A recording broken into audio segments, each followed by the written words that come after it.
안녕하십니까. 네. 제목 마음에 드십니까? 아직 예, 제목은 없는데 그런 취지. 자, 취지 마음에 드십니까? 정신적 다수당. 정신적 다수당. 원내 소수지만 정신적 다수당. 예, 근데 저희가 의석은 2%를 점유하고 있지만 지지는 7.3%를 받았고 국고보조금도 그 비슷하게 받고 있어요. 예, 그래서 선거제도만 바뀌면은 얼마든지 저희들 원내 교섭단체를 이룰 준비가 돼 있는. 정당 지지율이 얼마였다고 지난 총선에서? 지난 총선에서 정당 지지율 7.3%. 7.3%. 그러면은 그걸 300석으로 계산하면은 21석이 나오죠. 무려. 이야. 그래서 선거구제를 바꿔야 된다고 계속 주장하고 계시죠. 예. 예. 그 얘기는 다음에 하고요. 정상화하자는 뜻이죠. 예. 예. 근데 이제 정권이 바뀌면 그렇게 될 가능성도 있어요, 꽤 보니까.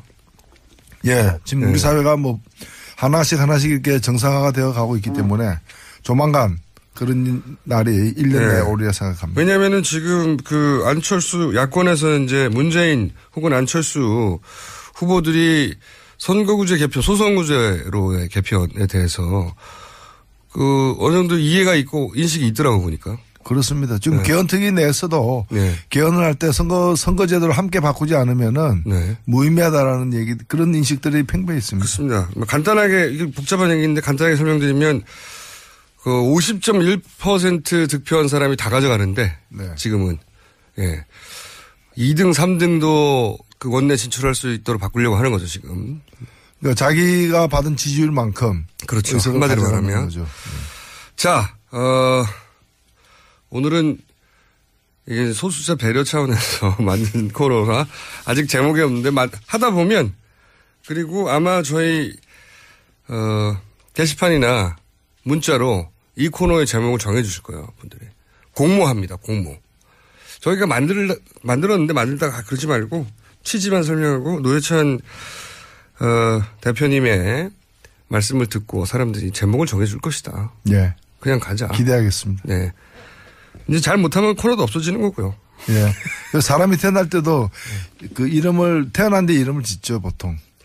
태어나면서 나는 누굽니다 이렇게 얘기하는 사람은 없습니다. 부모들이 지어주죠. 부모들이 미리. 지어주는데 그 이름이 붙는 거는 이제 사람이 태어나야 붙는 거죠. 태어나기 전에 지어진 경우도 있습니다. 자, 그럼 부모의 역할을 청취자 여러분들이 해주시고 오늘은 저희가 이거 한번 해보려고요. 지금 정의당 입장 의원님이 바라보시기에 이제 지금 후보들 있지 않습니까? 후보들 한번 쭉 일별해서 간을 좀 봐주십시오. 일단은 후보들이 많죠. 아직까지 이제 이번 주와 늦어도 다음 주 초까지는 각 당의 이제 후보들이 이제 경선을 통해서 당의 후보가 정해지는데 그러다 보니까 아직까지는 그게 확정 안 되다 보니까 경선 후보까지 해서 후보가 많은데 그 많은 후보들 중에 일단은 완주가 예상되는 후보. 완주가 예상되는 후보. 문재인 후보. 심상정 후보. 두 사람밖에 없습니다. 안철수 후보도 완주한다고 하던데요. 네. 근데 이제 완주할 가능성이 높죠. 그러나 또 거기는 또 제3지대니 또는 비문연대니 이런 또 끝까지 모색을 하고 있기 때문에 만약에 그런 것이 이루어지고 그 속에서 다른 후보가 되면 본인은 빠지게 되는 거죠. 100%까지는 아니라고 보시는 거군요. 네, 그렇죠. 상당히 높지만 100%까지는 아니다. 그러나 확실한 사람은 2명밖에 없다. 확실한 사람은? 심상정 후보도 이번에는 절대 중도에 나가거나 뭐 이런 일이 있을 수가 없다. 그럴 기회가 없을 것 같아요. 하나 나왔네요. 노가리. 제목 후보로. 자, 정의 코너. 마이너리티 리포트 어떻습니까? 마이너리티 리포트 나왔는데. 재밌네요. 역시 이런 센스들이 터져 나올 줄 알았습니다. 자, 그러면 잠재적인 후보, 아직 후보로 확정 안 됐으니까 잠재적인 후보들 한번 일별해 볼까요? 먼저, 이런 얘기는 오래전부터 나왔는데 드디어 이제 언론에서 곧 나온다, 곧 등록한다 하는 분이 김종인 전 대표예요. 지금 이제 무소속이고 김종인 씨가 돼버렸죠, 그냥. 김종인 전 대표에 대해서는 대선 후보로 어떻게 평가하십니까? 그래서 아직 출마 선언을 안 했으니까 출마할지 의문이긴 하지만 거의 뭐 하시는 것 같아요. 사무실까지 80평짜리 구해가지고 80평 혼자 쓰기 어쨌든. 그래서 뭐 이번 주 중에 출마한다는 얘기도 있고 한데 다소 좀 의외죠. 저는 그렇게 생각합니다. 그러니까 지금 제3지대니 비문연대니 이런 가능성이 점점 이렇게 가능성이 없다라는 것이 확인되어 가는 상황인데 거꾸로 이제 한 달 전, 두 달 전에 나름대로 그런 구상이 있을 수 있었던 그런 때의 선택을 지금에 와서 한다는 것은 좀 안 맞지 않느냐. 이렇게 생각이 되는데 원래 이분이 그 비대위로 유명한 분이죠. 비대위원장으로. 예. 근데 이제 또 한나라당에서도 비대위원장으로서 나름대로 역할을 했고 예. 또 민주당에서도 그렇게 했는데 근데 사실 또 보면 비대위원장을 맡았던 당으로부터 또 다 탈당을 했던 또 경험이 있는. 그렇죠. 예. 있는 분인데 지난번 특히 총선을 앞두고서 저는 민주당에서 굉장히 역할을 했다고 저는 긍정적으로 평가를 해요. 예. 초기에 특히 탈당 러시를 막는 데 역할을 했죠. 예. 그래서 근데 이제 그 역할이라는 게 사실은 대리기사 역할이라고도 볼 수 있거든요.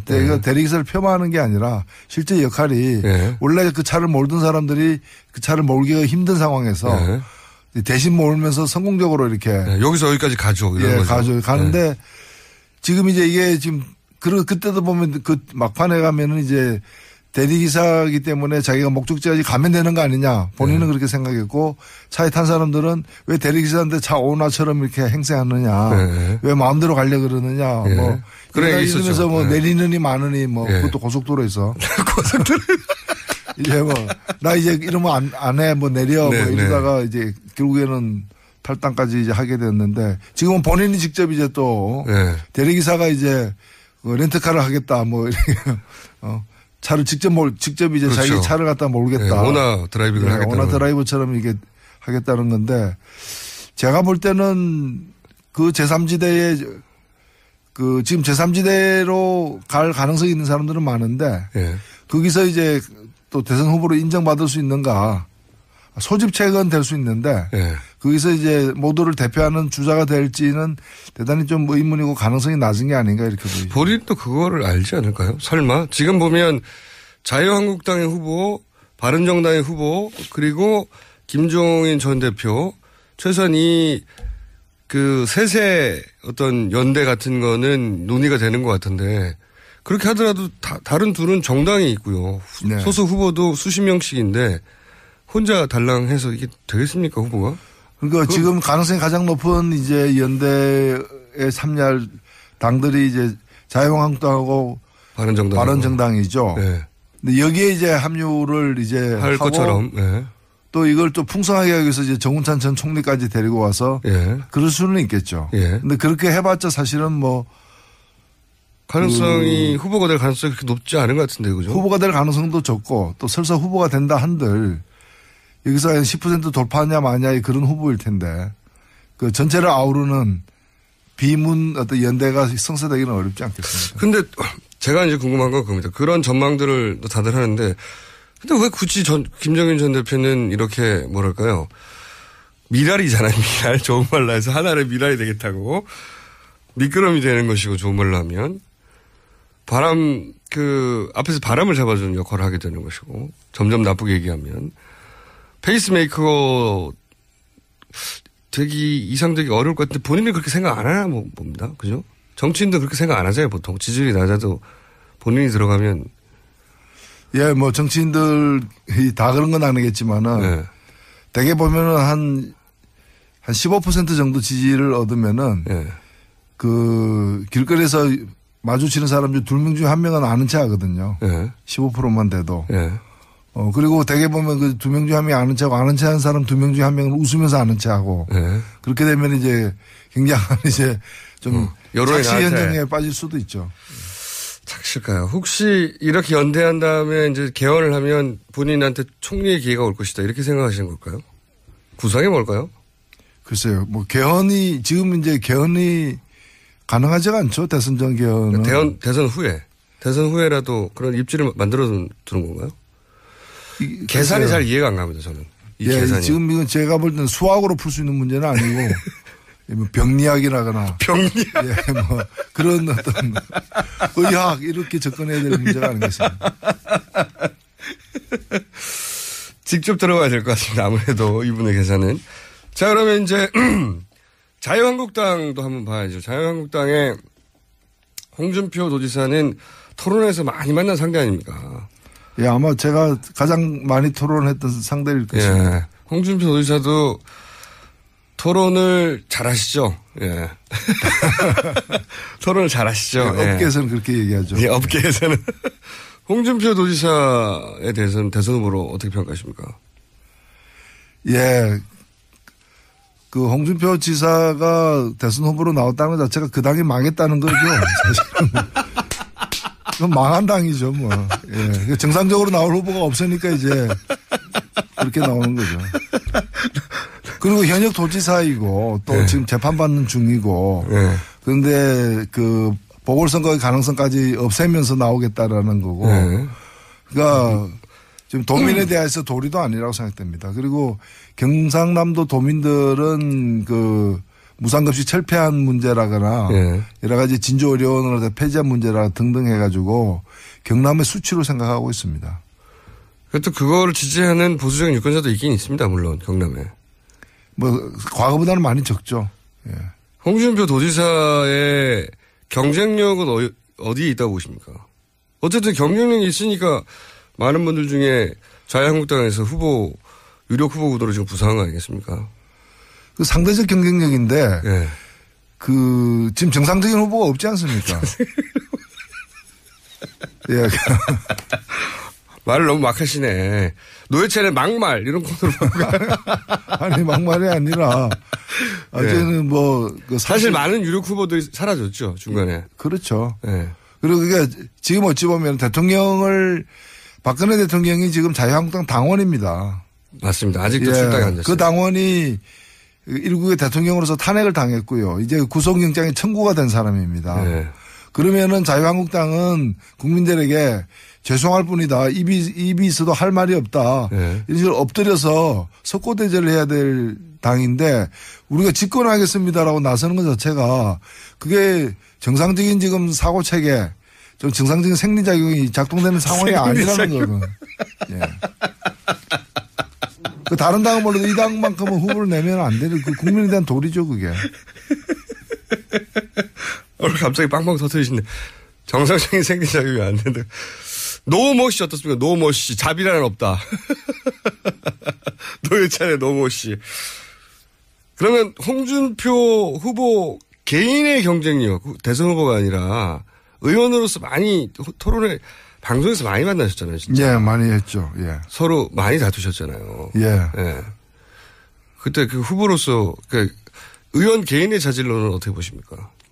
아니요, 저는 뭐 국회의원으로서는. 예, 국회의원으로서는. 충분히 있을 수 있다. 예. 생각되고 나름대로 뭐 역할을 갖다가 한 적은 없지만. 역할을 한 적은 없지만. 할 수도 있다.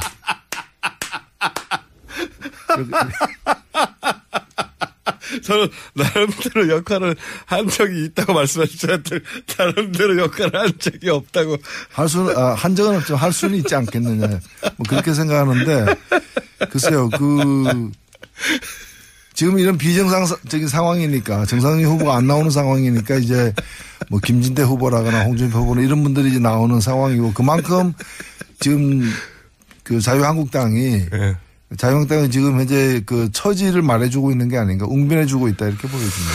지금 자유한국당 내에서 2위 후보는 지금 그러니까 현재 그 노회찬 의원과 아무래도 정치적성이 가장 반대편에 있을 것 같은 잠재적 후보들만 지금 뭐 후보들부터 거론하고 있는데 김진태 후보가 대략 2위권인 것 같아요.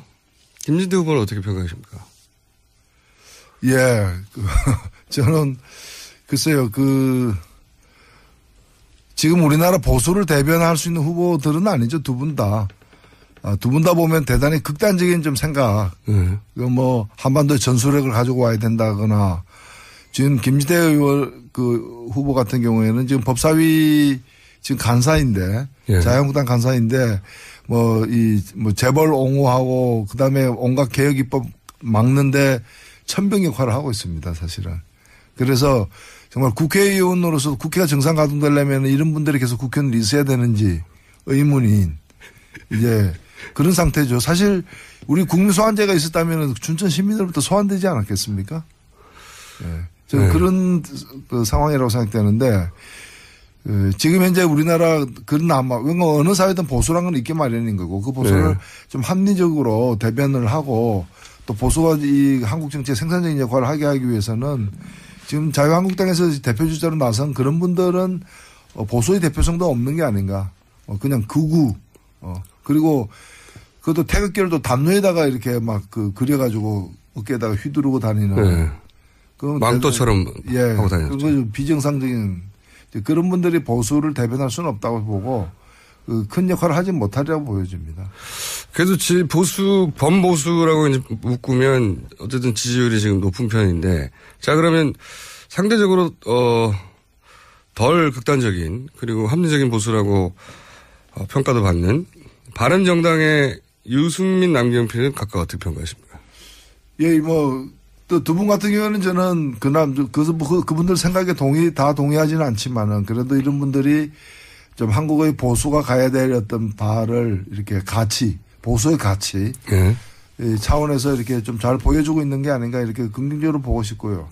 다만 이제 지금 오랫동안 이제 박정희 박근혜로 이어지는 이제 그런 상징으로 결집되었던 보수 세력들이다 보니까 이런 좀 정상적인 새로운 것에 낯선 것 같아요. 낯선 것 같아요. 그러니까 아마 알코올에 중독된 사람들 같은 경우에는 청량음료 먹으면 이게 음료 같지가 않잖아요. 이제 뭐 그런 상태가 아닌가. 그래서 지지율도 낮은데, 지지율도 낮은 상태인데, 지금 일단 경선을 통해서 뭐 유승민 후보가 앞서 있으니까 유승민 후보로 단일화될 가능성이 많고, 근데 이분들이 또 자유한국당하고 또 연대를 하게 되면 또 자유한국당 후보로 또 단일화가 될 가능성이 지지율 기준으로 보자면 그렇습니다. 예, 높기 때문에 그렇게 되면은 결국에 보수 자체가 이번 대선을 통해서 새로운 어떤 출발의 어떤 씨앗을 얻는 것이 이번 대선을 통해서 가능하지가 않은 거죠. 오히려. 자기들 씨앗을 스스로 다시 딱 묻어야지 키워질 텐데요. 날려버리게 된다. 저는 이번 뭐 대선에서 그 보수가 할 일은 없다고 보는데 이번 대선이 끝난 후에 이제 쟁점은 뭔가 하면은 새로운 보수의 어떤 주자가 이번 대선을 통해서 출연해서 새로운 이 시작을 하느냐 아니면은 그런 게 없기 때문에 다시 돌아가느냐. 그게 이제 박근혜 전 대통령이 그 보수의 어떤 배후로서 당분간 뭐 다음 총선까지 계속해서 위력을 발휘하느냐. 상징으로서. 예, 상징으로서 그 분기점에 서 있다고 봅니다. 만약에 지금처럼 뭐 홍준표 예를 들어서 유력한 홍준표 각 당에서 제일 유력한 홍준표 유승민 후보가 단일화를 하고 만약에 지금 지지율대로 홍준표 도지사가 범보수의 후보가 된다. 그리고 뭐 여기에 김종인 전 대표 끼든 해서 그래서 그 그룹이 보수를 대표하게 되면 다시 새누리당 시절로 돌아갈 거다 이렇게 보시는 거군요. 당연하죠. 예. 그래서 한편으로 안타깝게 보시는 거군요. 유승민 후보의 지지율이 낮은 게. 제가 뭐 다른 후보 지지율 낮은 걸 안타깝게 생각할 처지는 아닙니다. 처지는 네, 제가 제 처지를 잘 알고 있습니다. 네. 저희는 뭐 그렇으면 뭐 주변의 불우이웃들에게 눈을 돌릴 지금 처지가 아닙니다.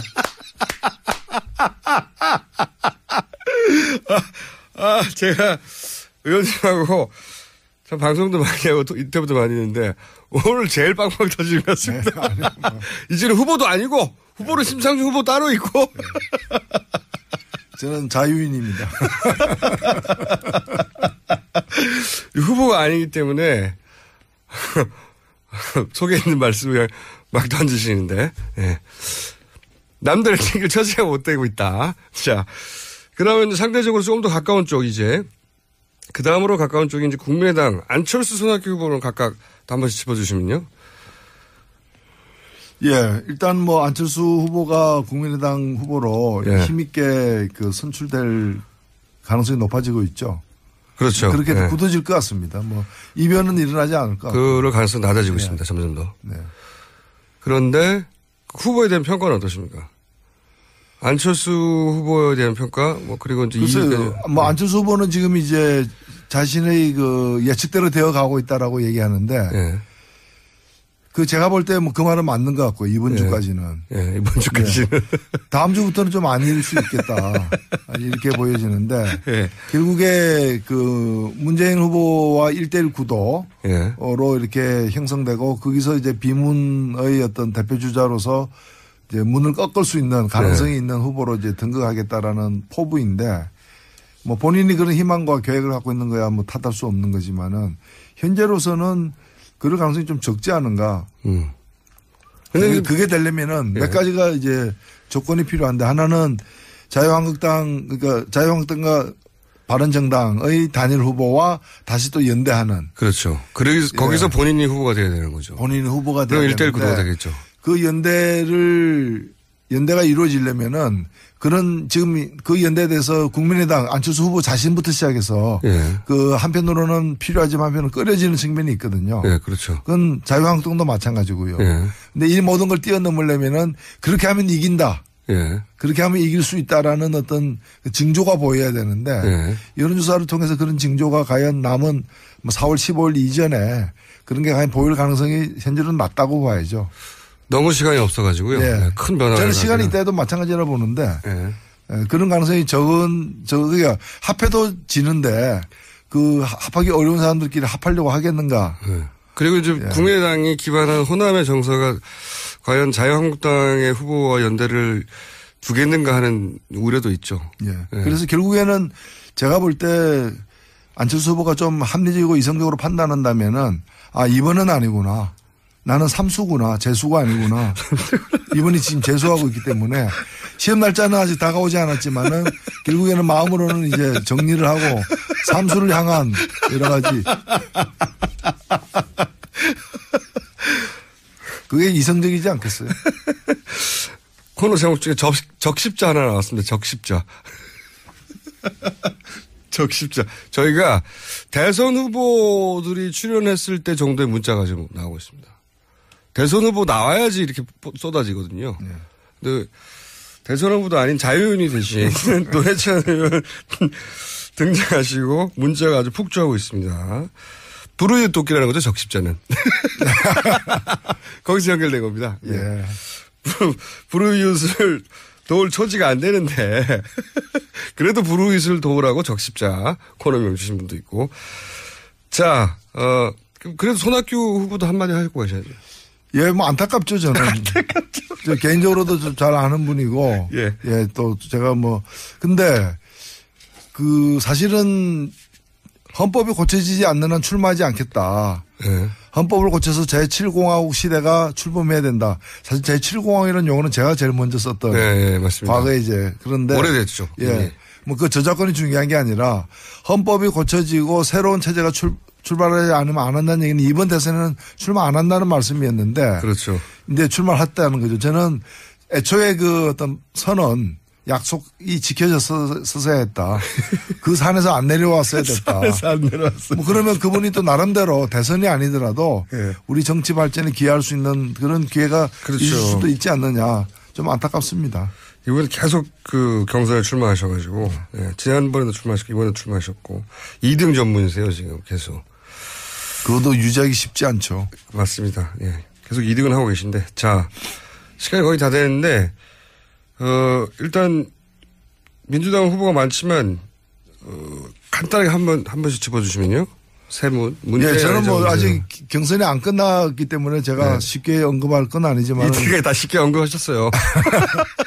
아니 저는 뭐 문재인 후보가 인복이 있다. 아 인복이 있다. 예, 왜 그렇게 보십니까?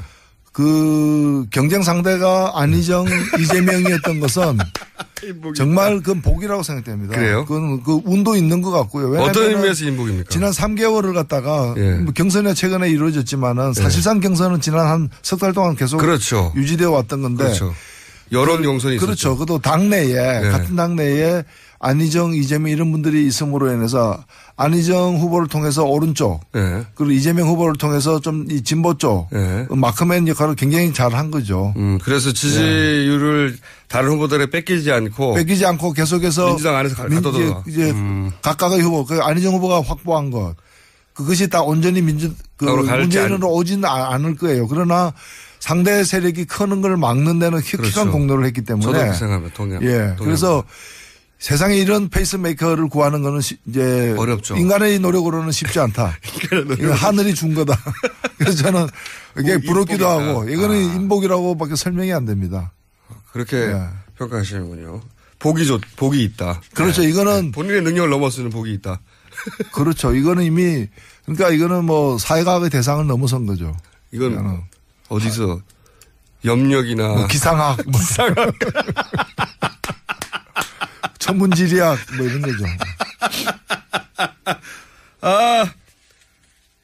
저희 역대 코너 중에 가장 빵빵 터지는 첫 순서였습니다.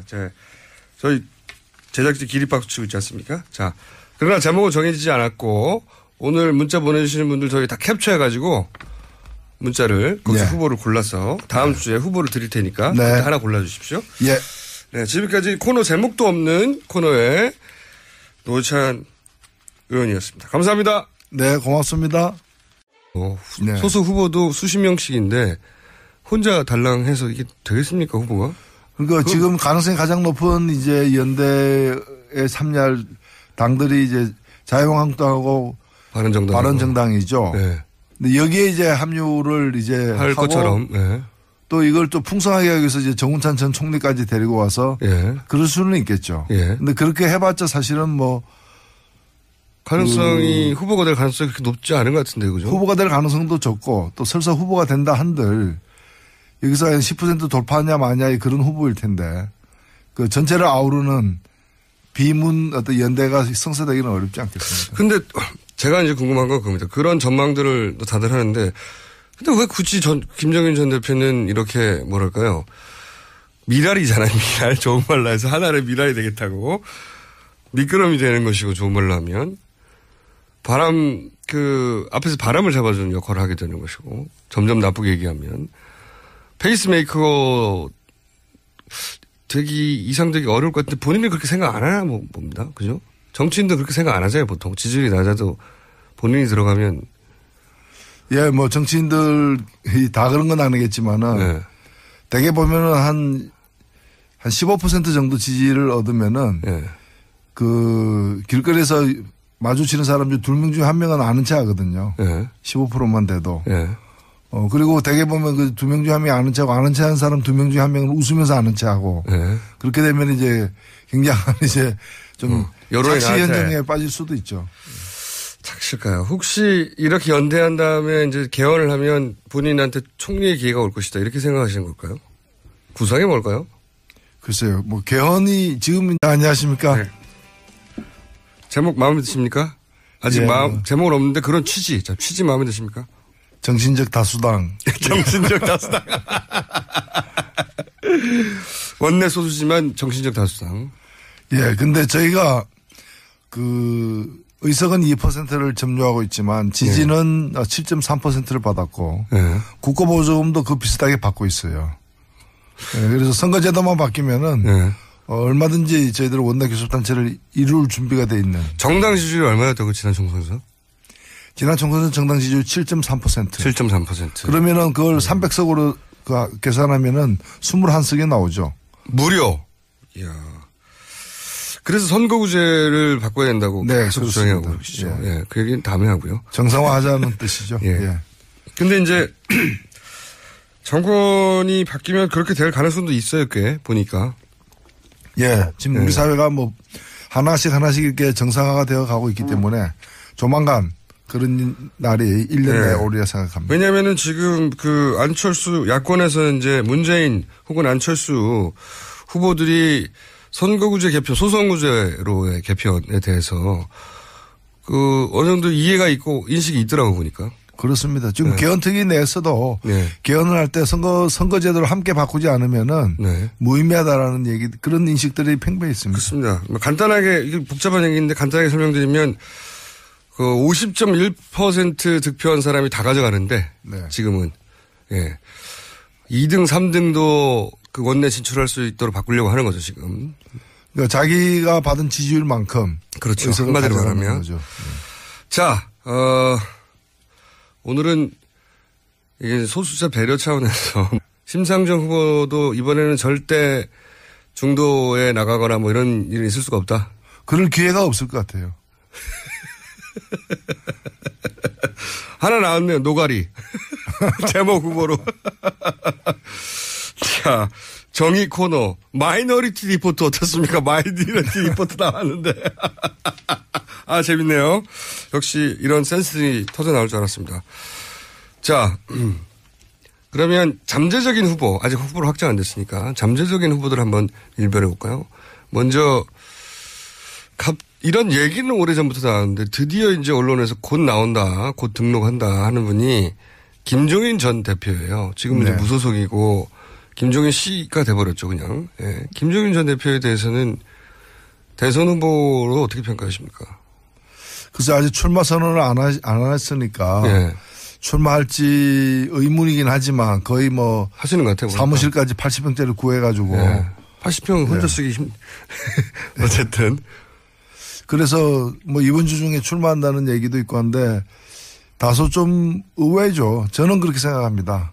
그러니까 지금 제3지대니 비문연대니 이런 가능성이 점점 이렇게 가능성이 없다라는 것이 확인되어 가는 상황인데. 거꾸로 이제 한 달 전, 두 달 전에 나름대로 그런 구상이 있을 수 있었던 그런 때의 선택을 지금에 와서 한다는 것은 좀 안 맞지 않느냐. 이렇게 생각되는데 원래 이분이 그 비대위로 유명한 분이죠. 비대위원장으로. 예.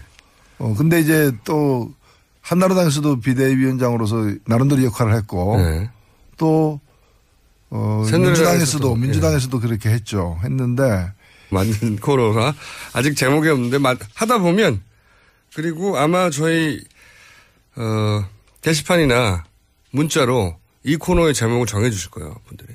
공모합니다, 공모. 저희가 만들었는데 만들다가 그러지 말고 취지만 설명하고 노회찬 대표님의 말씀을 듣고 사람들이 제목을 정해 줄 것이다. 예. 그냥 가자. 기대하겠습니다. 네. 이제 잘 못하면 코너도 없어지는 거고요. 예. 사람이 태어날 때도 그 태어난 데 이름을 짓죠, 보통. 태어나면서 나는 누굽니다. 이렇게 얘기하는 사람은 없습니다. 부모들이 지어주죠. 부모들이 미리. 지어주는데 그 이름이 붙는 거는 이제 사람이 태어나야 붙는 거죠. 태어나기 전에 지어진 경우도 있습니다. 자, 그럼 부모의 역할을 청취자 여러분들 해주시고 오늘은 저희가 이거 한번 해보려고요. 지금 정의당 입장 의원님이 바라보시기에 이제 지금 후보들 있지 않습니까? 네. 후보들 한번 쭉 일별해서 간을 좀 봐주십시오. 일단은 후보들이 많죠. 아직까지 이제 이번 주와 늦어도 다음 주 초까지는 각 당의 이제 후보들이 이제 경선을 통해서 당의 후보가 정해지는데 그러다 보니까 아직까지는 그게 확정 안 되다 보니까 경선 후보까지 해서 후보가 많은데 그 많은 후보들 중에 일단은 완주가 예상되는 후보. 후보. 문재인 후보, 심상정 후보 두 사람밖에 없습니다. 안철수 후보도 완주한다고 하던데요. 네. 근데 이제 완주할 가능성이 높죠. 그러나 또 거기는 또 제3지대니 또는 비문연대니 이런 또 끝까지 모색을 하고 있기 때문에 만약에 그런 것이 이루어지고 그 속에서 다른 후보가 되면 본인은 빠지게 되는 거죠. 100%까지는 아니라고 보시는 거군요. 네, 그렇죠. 상당히 높지만 100%까지는 아니다. 그러나 확실한 사람은 2명밖에 없다. 확실한 사람은? 네. 근데 사실 또 보면 비대위원장을 맡았던 당으로부터 또 다 탈당을 했던 또 경험이 있는. 그렇죠. 있는 분인데 지난번 특히 총선을 앞두고서 저는 민주당에서 굉장히 역할을 했다고 저는 긍정적으로 평가를 해요. 초기에 특히 탈당 러시를 막는 데 역할을 했죠. 그래서 근데 이제 그 역할은 사실은 대리기사 역할이라고도 볼 수 있거든요. 대리기사를 폄하하는 게 아니라 실제 역할이 원래 그 차를 몰던 사람들이 그 차를 몰기가 힘든 상황에서 대신 몰면서 성공적으로 이렇게 여기서 여기까지 가죠. 이런 거죠. 가는데 지금 이제 이게 지금 그때도 보면 그 막판에 가면은 이제 대리기사이기 때문에 자기가 목적지까지 가면 되는 거 아니냐. 본인은 그렇게 생각했고 차에 탄 사람들은 왜 대리기사인데 차 오나처럼 이렇게 행세하느냐. 왜 마음대로 가려고 그러느냐. 그래 이러면서 내리느니 마느니 그것도 고속도로에서. 고속도로. 이제 나 이제 이러면 안 해. 내려. 이러다가 이제 결국에는 탈당까지 이제 하게 됐는데 지금은 본인이 직접 이제 또 대리기사가 이제 렌트카를 하겠다 이렇게 차를 직접 이제 그렇죠. 자기 차를 갖다 몰겠다. 네, 오나 드라이빙을 하겠다. 오나 드라이브처럼 이게 하겠다는 건데 제가 볼 때는 그 제3지대에 지금 제3지대로 갈 가능성이 있는 사람들은 많은데 거기서 이제 또 대선 후보로 인정받을 수 있는가 소집책은 될 수 있는데 거기서 이제 모두를 대표하는 주자가 될지는 대단히 좀 의문이고 가능성이 낮은 게 아닌가 이렇게 보이죠. 본인도 그거를 알지 않을까요? 설마 지금 보면 자유한국당의 후보, 바른정당의 후보 그리고 김종인 전 대표 최소한 그 세세 어떤 연대 같은 거는 논의가 되는 것 같은데 그렇게 하더라도 다른 둘은 정당이 있고요.